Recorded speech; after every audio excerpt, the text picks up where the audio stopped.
اللہ پاک کی حمد و ثنا کے بعد نبی کریم صلی اللہ علیہ وآلہ وسلم کی بارگاہ میں درود و سلام کا نذرانہ عرض کرنے کے بعد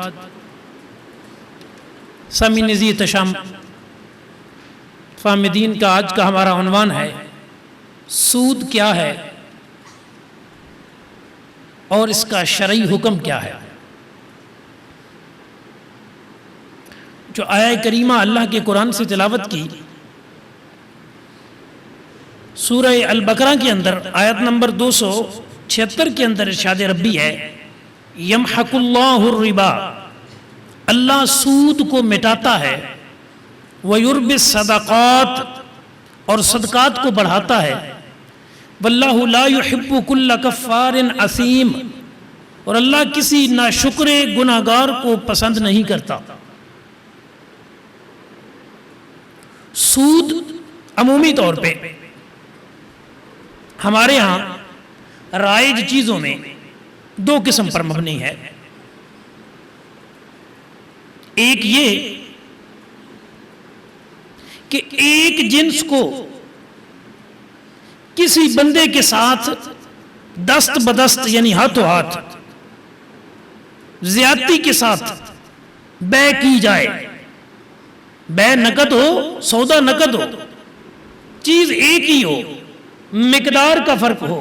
مثلا آپ 2 کلو کھجور دیں اور 3 کلو کھجور لیں، اب کھجور کی جنس ایک، سودا بھی نقد و نقد، 2 کلو دے رہے ہیں 3 کلو لے رہے ہیں، وہ بھی کھجور یہ بھی کھجور، لیکن مقدار کا فرق آ گیا، 2 کلو دے رہے ہیں اور لے کتنے رہے ہیں 3 کلو، چیز ایک ہو سودا نقد، دست بدست، جنس ایک ہو، مقدار کا فرق ہو، تو یہ شرعاً سود ہے۔ نبی اکرم صلی اللہ علیہ وسلم کی بارگاہ میں شام کے علاقے کے لوگ آئے، یہ یمن کے، مشکات میں حدیث پاک ہے، انہوں نے حضور کی بارگاہ میں کھجوریں پیش کی، کھجوریں بڑی اعلیٰ کی درجے کی تھیں۔ حضور نے فرمایا کیا تمہارے علاقے میں ساری کھجوریں ایسی ہی ہوتی ہیں؟ انہوں نے کہا نہیں آقا، ہم یوں کرتے ہیں کہ اپنی کمزور اور گھٹیا کھجوریں 4 کلو دے دیتے ہیں اور 2 کلو اچھی کھجوریں لے لیتے ہیں، اپنی 4 کلو کمزور کھجوریں دیتے ہیں اور اگلے سے 2 کلو اچھی لے لیتے ہیں۔ حضور نے فرمایا ایسا نہ کرنا، تم اپنی 4 کلو کھجوریں انہیں بیچ دینا، پھر ان سے 2 کلو کھجوریں خرید لینا۔ سمجھ آئی بات کی؟ سودا پھر بھی وہی ہوگا، انداز شریعت والا ہوگا۔ مثلا 100 روپے کلو ہے ناقص کھجور، گھٹیا کھجور، آپ کے پاس ہے 4 کلو، آپ بیچیں گے اگلے کو کتنے کی بنے گی؟ 400 کی۔ 4 کلو کھجوریں ناقص گھٹیا آپ نے بیچی 100 روپے کلو کے حساب سے، 400 روپے میں آپ نے بیچ دی، 400 روپے کے مالک بن گئے۔ اب اگلے بندے کے پاس کھجوریں ہیں اعلیٰ، وہ کہتا ہے میں 200 روپے کلو دوں گا، ٹھیک ہے بھائی، یہ میرے پاس 400 روپے ہیں، مجھے 2 کلو کھجوریں دے دو۔ اب آپ نے لی بھی 2 کلو، دی بھی 4 کلو، سودا بھی ہوا، کھجوریں بھی گھٹیا چلی گئیں، اچھی آ گئیں، اور سود بھی نہ ہوا، کیونکہ طریقہ وہ اپنایا جو شریعت مطہرہ نے دیا ہے۔ اگر آپ ویسے سودا کر دیتے، لے بھئی یہ 4 کلو لے، مجھے 2 کلو دو، اب چیز کا چیز کے ساتھ سودا، نقد و نقد ہے، جنس کا جنس کے ساتھ ہے، مقدار کا فرق، لہذا شرعاً یہ سود ہوگا۔ ایک یہ ہے سود۔ دوسری قسم، آپ کسی بندے کو ادھار دیں معین مدت پر، وقت طے ہو جائے کہ 1000 روپے بھائی یہ لے لو، اور مجھے تم نے 6 مہینے کے بعد واپس کرنا ہے 1100 روپے، ٹائم طے ہو گیا، وقت طے ہو گیا واپسی کا، جو قیمت دے رہے ہیں اس سے زیادہ لے رہے ہیں ادھار کے عوض، نہ اسے کاروبار کے لیے پیسے دیے ہیں نہ اسے مزدوری کے لیے دیے ہیں، یعنی تم کاروبار کرو میں تمہارے ساتھ شریک ہوں، نہیں، یہ ایگریمنٹ نہیں ہے، میرے پیسے ہیں تم مزدوری کرو جو نفع آئے گا آدھو آدھ کریں گے، نہیں، اب آپ اس کو قرض دے رہے ہیں، کسی کو قرض دینا اور قرضے کے عوض اوپر کچھ لینا، یہ شرعاً سود ہے۔ جو رائج الوقت آپ کے ہاں بینکوں میں جاری ہے، ایک بندہ اپنا ₹1,00,000 بینک کو دے دیتا ہے. اب دینے والا بندہ جو ہے یہ ہے قرض خواہ، جس کا قرضہ ہو، اور بینک ہو گیا مقروض کہ بینک نے اس سے ₹1,00,000 لیا ہے، اب رکھ دیا، فکس کر دیا گیا. اب ماہانہ بینک اس کو 900 800 1200 ریشو جو بھی چل رہی ہے 1300 اس کو دے رہا ہے. اب اس کا تو ₹1,00,000 وہیں کا وہیں پڑا ہے. بینک سے کیا دے رہا ہے؟ وہ اس کے قرضے کے اوپر اسے نفع دے رہا ہے، اور قرضے کے اوپر نفع لینا شرعاً جائز نہیں ہوتا. یہ پھر ایک وہم ڈالا جاتا ہے، اس کو ذرا اچھی طریقے سے سمجھیں. آپ کسی بینکر کے پاس بیٹھیں گے نا، وہ آپ کو یہ باتیں کرے گا، یا جو بینک ملازم ہوگا وہ کرے گا، یا جن لوگوں بیچاروں نے کئی لاکھ رکھے ہوئے ہیں اور ماہانہ کھا رہے ہیں آسانی سے، وہ آپ کو یہ دلائل دے گا. کیونکہ دیکھیں جی بینک ہمارے پیسے سے کاروبار کر رہا ہے، بینک والے نفع کما رہے ہیں، لہذا وہ ہمیں قرضے کی سود تو نہیں دے رہے ہیں، وہ تو ہمیں نفع سے دے رہے ہیں. اچھا انہیں کہیں ٹھیک ہے جی، ایک لمحے کے لیے آپ کی یہ بات مان لیتے ہیں جو آپ کہہ رہے ہیں کہ بینک واقعہ ہی آپ کو نفع دیتا ہے، نفع دیتا ہے. بینک تو آپ کو ہر مہینے 1300 1500 جو طے شدہ وہ لے رہا ہے. کیا گارنٹی ہے اس چیز کی کہ آپ کے ₹1,00,000 پر مہینے میں 1300 ہی نفع آیا ہے؟ 1500 بھی تو آ سکتا ہے، 900 بھی تو آ سکتا ہے، گھاٹا بھی تو آ سکتا ہے، لیکن بینک تو آپ کو فکس دے رہا ہے. دوسرا طریقہ شریعت مطہرہ میں کاروبار کا کیا ہوتا ہے کہ کاروبار میں صرف نفع ہوتا ہے یا کبھی گھاٹا بھی ہوتا ہے؟ گھاٹا بھی تو ہوتا ہے.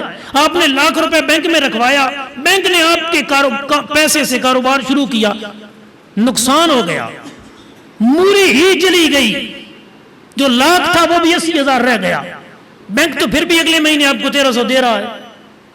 اگر یہ کاروبار ہی ہے تو پھر کاروبار میں تو نفع بھی ہوتا ہے اور گھاٹا بھی. اس میں صرف بینک آپ کو نفع دے رہا ہے، اور نفع بھی مخصوص جو اس نے طے کیا ہوا ہے. اگر بینک نے آپ کے ساتھ کاروبار کرنا ہے تو جی بسم اللہ آئیں، شریعت کے اصول ہیں، شراکت کے اصولوں کے مطابق پیسہ آپ کا، مزدوری کرنے والے بینک، اور دونوں کو پرسنٹیج طے کر لیں، بینک کرے کاروبار. یہ تو مسئلہ 1 منٹ سے پہلے حل ہو جائے گا. لیکن نہ کوئی شراکت کا ایگریمنٹ ہوتا ہے، نہ کوئی بینک کاروبار کا مخصوص حصہ آپ کا نکالتا ہے جو بنتا ہے، نہیں، انہوں نے ایک فکس کیا ہوا ہے جو وہ آپ کو دے رہے ہیں اور آپ وہ لے رہے ہیں. تو یہ شرعاً سود ہے، اس میں شرعی طور پہ کوئی گنجائش نہیں ہے. ایک دوسرے سلسلے کا سود بھی چلتا ہے بینک کی طرف سے. یہ تو ہے نا، بینک سود دے رہا ہے اور آپ لے رہے ہیں. بینک سود دے رہا ہے اور آپ لے رہے ہیں. ایک دوسرا سود بھی چلتا ہے بینک کے اندر، اس میں بینک سود لے رہا ہوتا ہے اور آپ دے رہے ہوتے ہیں. اکثر یہ زمینداروں کے یہاں ہوتا ہے جو زرعی بینک ہے. میں خود گیا ان کے پاس قرضہ لینے کے لیے اپنی زمین پر، تو پھر جا کے یہ معاملات کھلے. پہلے تو ایسی سنا تھا نا، وہ زمین کھیتی باڑی کے لیے پیسے دے دیتے ہیں، بھائی ٹھیک ہے، ایسے کوئی نہیں ہوتا. میں خود زرعی بینک کے اندر گیا ہوں، اپنی ذاتی زمین جو میرے نام پہ ہے اس پہ قرضہ لینے کے لیے کہ مجھے 5 ایکڑ پر قرضہ چاہیے. اس نے کہا حضرت صاحب کیا کرتے ہیں؟ میں نے بتایا. انہوں نے کہا یہ آپ نہ لیں، یہ آپ کا کام نہیں ہے.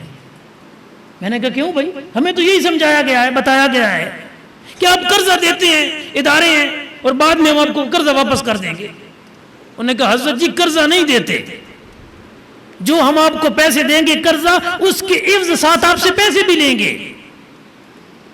مثلا 1 ایکڑ پر 1.5 لاکھ سے 2 لاکھ روپے آپ کو دیں گے، تو 5 ایکڑ آپ کی ہے تو آپ کو 10 لاکھ ہم دیں گے. آپ نے جب واپس کرنا ہے نا تو آپ نے ہمیں 13 لاکھ واپس کرنا ہے. یعنی ظاہراً تو یہ کہہ رہے ہیں نا کہ میری اب زمین ہے اور میرے حالات کمزور ہیں، کھیتی باڑی کرنے کے لیے پیسے نہیں ہیں، تو مجھے ادارہ بینک پیسے دے رہا ہے یا حکومت پیسے دے رہی ہے، تو میں کھیتی باڑی کروں. جب میرے حالات اچھے ہو جائیں گے، جتنے حکومت نے دیے میں ان کو واپس لوٹا دوں، شکریہ بھی ادا کر دوں، اور میں غریب کی مدد بھی ہوگی حکومت کی طرف سے یا اس ادارے کی طرف سے کہ وقتی طور پہ انہوں نے میرا ساتھ دیا. ایسا نہیں ہے. تبھی تو یہ زمیندار ہرے کوئی نہیں ہو رہے، یہ سارا سود بھی قرضہ لے رہے ہیں بینکوں سے، کھیتی باڑیاں کر رہے ہیں، اور پھر واپس کرنے ان کو مشکل ہو جاتی ہیں، اوپر چڑھتے جاتے ہیں. تو لہذا بینک سود دے یا بینک سود لے، آپ سود دیں یا آپ سود لیں، دونوں صورتوں میں شرعاً آپ گناہگار ہیں. کہ مسلم شریف کی حدیث پاک ہے سود کے متعلق 4 بندوں پہ لعنت کی گئی ہے. کتنے بندوں پہ؟ 4 بندوں پہ. لینے والا، دینے والا، سود لکھنے والا اور سود پہ گواہ بننے والا. جو گواہ بنے کیونکہ حرام کام پہ گواہ بن رہا ہے لہذا یہ بھی لعنت کا مستحق. جو لکھے سودی دستاویزات کو، کاغذات کو، وہ بھی، جو لے وہ بھی اور جو دے وہ بھی. اس لیے شرعی طور پر اس سے پرہیز کرنا فرض ہے. کیا ہے جی؟ سود سے بچنا کیا ہے؟ فرض. نماز فرض، روزہ فرض، حج و زکوٰۃ صاحب نصاب صاحب مال پر فرض. اسی طرح سود سے بچنا فرض، کیونکہ سود ہے حرام اور حرام کام سے بچنا فرض ہوتا ہے. جس طرح شراب کی حرمت قرآن سے ثابت ہے اسی طرح سود کی حرمت بھی قرآن سے ثابت ہے. اب ذرا اس کے سیاق و سباق میں ہم جاتے ہیں. منظر کیا تھا جب یہ آیات بینات آئیں؟ تو اس سے پچھلی آیت میں جاتے ہیں ہم. سورہ البقرہ آیت نمبر 275. الذين يأكلون الربا لا يقومون إلا كما يقوم الذي يتخبطه الشيطان من المس ذلك بأنهم قالوا إنما البيع مثل الربا وأحل الله البيع وحرم الربا فمن جاءه موعظة من ربه فانتهى فله ما سلف وأمره إلى الله ومن عاد فأولئك أصحاب النار هم فيها خالدون. جو لوگ سود کھاتے ہیں وہ قیامت کے دن صرف اس شخص کی طرح کھڑے ہوں گے جس کو شیطان نے چھو کر مخبوط الحواس کر دیا ہوگا. اس کی وجہ یہ ہے کہ انہوں نے کہا تھا کہ بے سود ہی کی مثل ہے. کوئی نہیں جی میں کاروبار ہے یہ سود ہی ہے، کوئی نہیں ادھے بھی نفع ادھے بھی نفع. اس کی وجہ سے عذاب کیا ملے گا؟ محشر کے دن ایسے آئیں گے شیطان انہیں مس کرے گا مخبوط الحواس، پاگل لوگوں کی طرح اٹھائے جائیں گے. علت کیا بیان کی قرآن نے؟ کہ انہوں نے کہا تھا بے سود کی طرح ہے. بے ہوتا ہے کاروبار، تجارت. انہوں نے کہا جس طرح سود ہے اسی طرح بے ہے، کوئی حرج نہیں ہے. اس وجہ سے یہ عذاب ہوگا. وَأَحَلَّ اللَّهُ الْبَيْعَ وَحَرَّمَ الرِّبَا، اور اللہ نے بے کو یعنی تجارت کو حلال کیا ہے اور سود کو حرام کیا ہے. رب نے جس کو حرام کیا یا اس کو حلال کی مثل کہہ رہے تھے. اللہ اکبر. فرما فمن جاءہ موعظۃ من ربہ، سو جس کے پاس اس کے رب کی طرف سے نصیحت آ گئی، فانتہا فلہ ما سلف، بس وہ سود سے باز آ گیا تو جو کچھ پہلے لے چکا وہ اس کا ہو گیا. وَأَمْرُهُ إِلَى اللَّهِ، اور اس کا معاملہ اللہ کے حوالے ہے. وَمَنْ عَادَ، اور جس نے دوبارہ اعادہ کیا، فَأُولَئِكَ أَصْحَابُ النَّارِ، تو وہی لوگ دوزخی ہیں. ہم فیہا خالدون، وہ اس میں ہمیشہ رہیں گے. یعنی سزا کتنی سخت سنائی قرآن نے. اب اس آیت کا باقاعدہ ایک شان نزول ہے. ایسے ہی نہیں کہ یہ حکم حضور نبی پاک صلی اللہ علیہ وآلہ وسلم کی امت کے لیے بنا دیا گیا. زمانہ جاہلیت کے لوگ ایک دوسرے کو پیسے دیتے تھے اور پیسے دے کے اس پہ قرضہ لیتے تھے. جب اسلام آیا تو اسلام نے یہ حکم نازل کیا یعنی سود کے متعلق کہ یہ حرام ہے شرعی طور پر، اس کا لینا تمہارے لیے جائز نہیں ہے. اور پھر قرآن اور احادیث میں 2 بندوں کے متعلق سب سے زیادہ سخت احکامات آئے ہیں ہماری ناقص معلومات کے مطابق، بہت سخت. صحیح بخاری حدیث نمبر 6502 حدیث قدسی ہے. اللہ پاک فرماتا ہے جس نے میرے کسی ولی کے ساتھ دشمنی کی نا، رب کی طرف سے اس کے لیے اعلان جنگ ہے. جس نے اللہ کے کسی ولی کے ساتھ دشمنی کی، اللہ کریم کی طرف سے اس کے لیے اعلان جنگ ہے. اور دوسرا وہ بندہ جس نے سود کو اپنے لیے روا رکھا، جائز رکھا، اور وہ سود کو کھاتا رہا، اس بندے کے لیے اللہ کریم کی طرف سے اعلان جنگ ہے. یہ علماء نے لکھا ہے.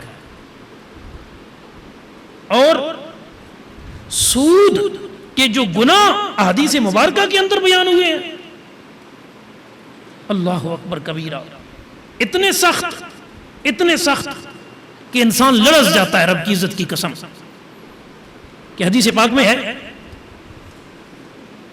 نبی پاک صلی اللہ علیہ وآلہ وسلم نے فرمایا، یہ ابو داؤد شریف اور ابن ماجہ کے اندر حدیث پاک موجود ہے.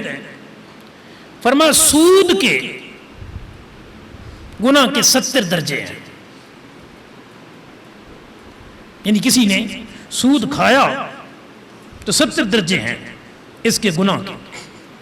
فرمایا 69 تو بہت بڑے ہیں. سود کے 70 گناہ ہیں، 69 بہت بڑے ہیں.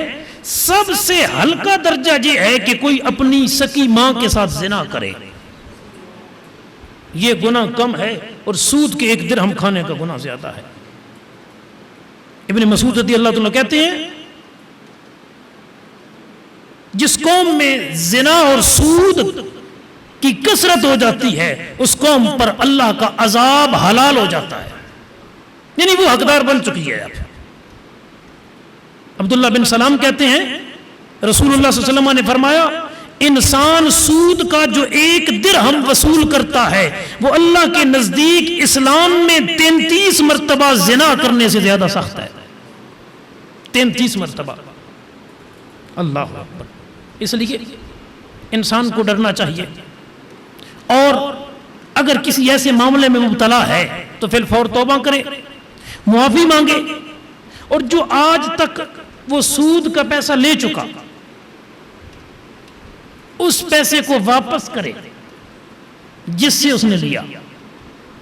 یعنی قرضہ دیتا رہا نا لوگوں کو اور ساتھ سود لیتا رہا، 10,000 دیتا اور 11,000 لیتا، تو جو 1,000 لیا ہے یہ اصل میں ان کا حق ہے، ان کو واپس کرے. وہ زندہ نہیں ہیں تو پھر ان کے وارثوں کو واپس کرے.